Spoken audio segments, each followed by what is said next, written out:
నాకు కడుపులో నొప్పి వచ్చి గర్భసంచి మీద నొప్పి వస్తే ఎవరెడీ చేసిపించారు నా కొడుకు కోడలు స్కానింగ్ తీపిచ్చిండ్రు అన్నీ చేసినాక హోల్ బంద్ ఉన్నాయి ఆపరేషన్ కదా అని చెప్పిండ్రు హార్ట్ హోల్ 2 హోల్ బంద్ ఉన్నాయంటే మళ్ళీ లేకుంటే మన ఆయన అప్పటిదాకా వచ్చినాను నాకు ఎక్కడైనా చూపించాలంటే ఎక్కడ చూపించాలమ్మా ఆపరేషన్ అయితే కాదని చెప్పి ఎడ చేయాలంటే ఇక మళ్ళీ ఇక్కడ అడ్రస్ కనుక్కొని వద్దరు కనుక్కుని నా కొడుకు కనుక్కొని ఇక్కడ పంపించాడు ఇక్కడ గోళీలు తినొస్తుంది నాకు తగ్గింది 5 నెలలు ఇప్పుడు 6వ నెల నేను ఇంగ్లీష్ పోలేదు చూడడానికి ఫ్యామిలీ డాక్టర్ దగ్గర పోతే ఆపరేషన్ చేస్తామన్నారు గింత పుండు ఉన్నది ఏం గింత పుండు ఉందని చెప్పారు నాకు కడుపు మీద స్కానింగ్ తీస్తే ఎంత తీస్తే ఇంత పుండు అంత వచ్చింది అది రేపు క్యాన్సర్ కావచ్చు అన్నారు నాకు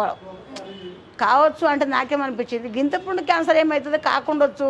తగ్గ కాదా అనుకున్నా నేను అనుకొని 2 నెలలు ఆపరేషన్ చేసుకుంటే చేసుకోలేదు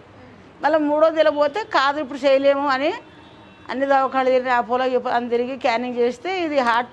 2 హోళ్ళు బంద్ ఉన్నాయి అన్నారు బంద్ ఉన్నాయి అంటే ఆపరేషన్ ఇది చేస్తే దీనికి కష్టం ఇది చేస్తే కష్టం అవుతుందని